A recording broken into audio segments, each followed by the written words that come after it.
Exercise and diet are well established in society as two pillars for optimizing our health. However, both are supported by a foundation that is often forgotten, yet even more integral to our health, namely sleep. The Sleep Recovery Specialist course is an innovative online education experience that provides an in-depth knowledge base, important sleep assessment tools, and a wide range of effective strategies for supporting clients to improve their sleep habits and behaviors. Improve your sense of happiness and well-being, daily energy and alertness, recovery from physical training, reduce risk of obesity and diabetes, and reduce your appetite and sweet cravings. Achieve all of this and more. For further information and to enroll online, please visit www.nordicfitnesseducationblog.com. Welcome back to Sleep for Performance Radio. Today is Audio Abstract Day. We have a new paper today in the sports science world. This paper was published in the Journal of Science and Medicine and Sport. And the author today is Kathleen Mills. I think it's Mills or Miles, sorry. Miles, maybe I'm pronouncing that wrong. As always, I butcher everybody's name, including my own. Now, I believe this is Kathleen's first paper in her PhD, as Peter Fowler, one of the co-authors, retweeted this on Twitter. So well done, Kathleen, and all the best with the rest of your research. Okay, so today's paper is called Sleep Practices Implemented by Team Sport Coaches and Sports Science Support Staff, a Potential Avenue to Improve Athlete Sleep.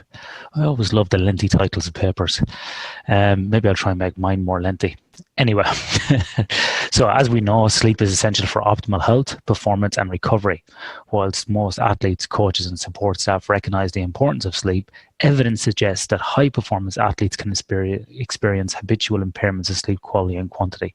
So it's really important, setting this paper up here about the background for athletic sleep, athletes and athletic performance and around sleep, but also around the coaches and the staffing and what they should know around this area to support them. And we've seen this in, our own research projects. We've seen it in applications as well, that a lot of support staff may have inadequate knowledge around this.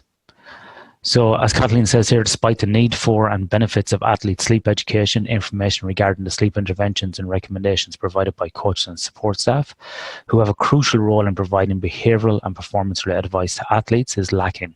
For example, although there is a call for greater sleep monitoring of athletes, there is no empirical evidence detailing how often it is conducted and by what method. Now, this is interesting because in a sleep disorder kind of area or clinical sleep, PSG, polysomnography is the gold standard, is often used to identify sleep disorders. For people in shift work or people having problems over a long period of time, we often use actigraphy, which is a wrist-worn device similar to any other sort of wearable out there, such as a Fitbit, Jawbone, Garmin, and so on, to name a few devices. However, when it comes to athletes, many people actually just use self-reported measures, which is extremely interesting in not such a good way. And recently also Dr. Shauna Halson, who was on the podcast before and who I've researched with, has written a piece about the sort of the lack of standardization around monitoring of sleep when it comes to athletes. There's no commonality between papers or in terms of research. There's no commonality between teams. There's no guidance on how people should measure sleep or what they should be looking for. So it's interesting here to kind of find out about the background of coaches and support staff and their knowledge around this. So Kathleen's paper here was really, to kind of tap into these high performance teams and the coaches and sports science staff that support them, to assess sleep hygiene knowledge, sleep monitoring and sleep hygiene practices that they implemented with athletes and individuals, and the barriers to the use of any of these practices as well. Another aim here of this study was to explore what situations coaches and sports science staff believe that affect athletes during sleep, such as a competition. And they also, in this paper, wanted to look at sleep knowledge, sleep practices, and barriers to implementation between different sort of job roles, as well as the gender of athletes and employment status and so on. So if we look at the methods of this paper, it was a convenient sample, which means, whatever was convenient really to get. It is difficult to get these people in these roles to participate in research, not because they don't want to, but they're extremely busy. So in this sample, it was 86 coaches and sports science support staff, which is quite a lot actually. 35 coaches and 51 support staff volunteered to take part in this study. And with this study here that Kathleen ran, it was pretty high level people involved with the Australian Institute of Sport, national sporting organisations and official sporting bodies. So we're talking about, people who are really masters at their craft here. A total of 14 sporting bodies were contacted, and 12 of those bodies participated. Now, as Kathleen rightly points out here as well, it is difficult to know because emails get forwarded around, many people get invited into these studies. It's very difficult to know how many people are actually invited and then how many people, as a percentage, I suppose, participate in the study. But some of the teams that were represented here were things like Australian rules football, AFL, basketball, cricket, football, I presume that's soccer, depends I suppose what country you're in, hockey, netball, rugby sevens, softball, volleyball, water polo, wheelchair basketball and wheelchair rugby. So a good cross section of different athletes there in this study. At the time of the study, coaches and support staff, 44 were employed full-time and 42 part-time. It's quite interesting. So many people doing other things. And they included, coaches, assistant coaches, dietitians, head coaches, managers, physiotherapists, psychologists, sports scientists, strength and conditioning coaches. And so again, nice cross-section there in support staff. So over a 3-month period, participants completed an online assessment using Qualtrics around those areas, like we said, sleep, hygiene, knowledge, monitoring practices, and so on. And that consists of a number of different questionnaires, such as I need some more sleep. The Sleep Beliefs Scale, SBS. It's actually a tool I haven't used before. 20-item scale used to assess knowledge and beliefs about sleep hygiene practices and their effect on sleep in general. It's quite an interesting one to check that one out after this. And also, there was some questionnaires and information on sleep monitoring and sleep hygiene practice implemented by respondents. So what are they using to monitor sleep? Are they using actigraphy, self-reported, apps, and so on? And the 4 kind of area or section was looked at in the study was to identify the barriers to implementation of sleep monitoring and sleep hygiene practices. Okay, so what did they find?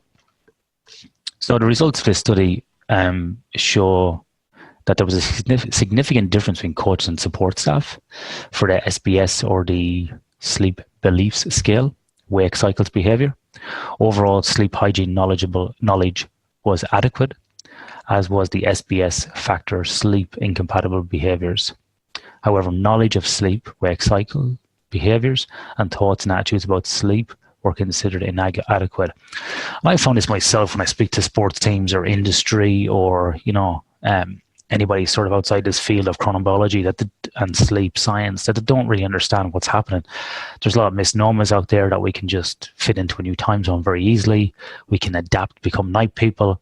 We can, basically if you need more sleep, you're lazy. All these kind of misnomers out there that are just not true. And so be interesting to know by talking to some of these guys if this was some of the beliefs about it. Coaches monitor the sleep of athletes. They work with less than support staff. It's pretty interesting. And athlete management systems and various forms of verbal methods, for example, personal daily questioning and daily rating tool, were the most common other responses when measuring sleep. So very much on the subjective side here. Lack of resources, about 60%, was the main barrier to sleep monitoring of athletes, followed by being too busy. So resourcing and time, adding those together, that's 83%. Lack of knowledge, 16%. And players aren't liking it, 16%. So it's very difficult here, it seems, for, basically timing of tasks and resources to do a limited staff, compliance, interest in sleep monitoring, and a low priority at the higher organizational level were frequent other barriers reported. And I think this is something we see a lot with athletes, is that there's a lot of big focus on strength and conditioning and preparation, but probably little focus or less focus on the recovery and adaptation. And as we know in this area, the number one free recovery tool that you can use is sleep. Maybe if I start charging for it, people might get interested in it. That's a joke. Anyway, less than half of the coaches and support staff surveyed promote or administer sleep hygiene strategies with athletes. So less than half. It's pretty interesting again. Lack of resources, 44%, and knowledge, 41%, were the major barriers to more frequent implementation of sleep hygiene strategies. Lack of player buy-in and adherence, as well as issues with staff compliance and perception of sleep being a low priority at the higher organisation level, were the frequent other barriers reported. So again, these are coming up, and a minority did not think it was important and therefore did not implement sleep hygiene strategies, about 8%. The majority of coaches and support staff believe that night competition negatively influences athletes' sleep, and we've seen that in our own studies around caffeine as well in night games. I have a paper coming out in June in the Journal of Human Kinetics that also suggests this as well, using actigraphy and biomathematical modelling, showing that night games significantly affect sleep duration. The other ones as well are domestic travel and international travel, and people like Hugh Folliger have demonstrated as well in other studies as well about the effect on sleep. Interesting here, some respondents also indicate poor travel conditions for female athletes, international travel in economy seats, odd domestic flight times, and extreme travel routines. I think you see there's a lot of people getting a red-eye flight after a game, probably not conducive to sleep and recovery, or extreme travel routines, which we saw with the Western Force a couple of years ago in Super Rugby, basically circumnavigating the globe in the space of 3 weeks and playing 4 games. Something's got to give at the end of the day, so it can be extremely difficult. So it's interesting that some of these type of things are being reported here in the study, and it kind of backs up what we've been seeing in the field anecdotally and ties in with some other research as well that's been conducted in the area of sleep and performance with some other people. So in conclusion, the results from this present study indicate that team sport coaches and support staff have adequate overall sleep knowledge, yet some specific areas warrant improvement around sleep-wake behaviours, thoughts, attitudes about sleep, and probably an opportunity here for implementation of sleep monitoring and sleep hygiene practices with athletes, also which appear to be infrequent. Could probably look with some standardisation.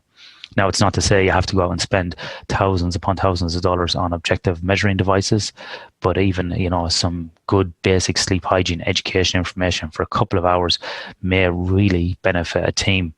And we see this as well in athletic teams or even in industry applications, is that a couple of hours of education information can have a dramatic improvement on people's sleep. So, it can be an easy thing to do, but also can be very beneficial as well to the recipient.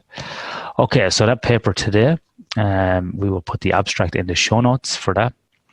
Sleep practices implemented by team sports coaches and sports science support staff, a potential avenue to improve sleep.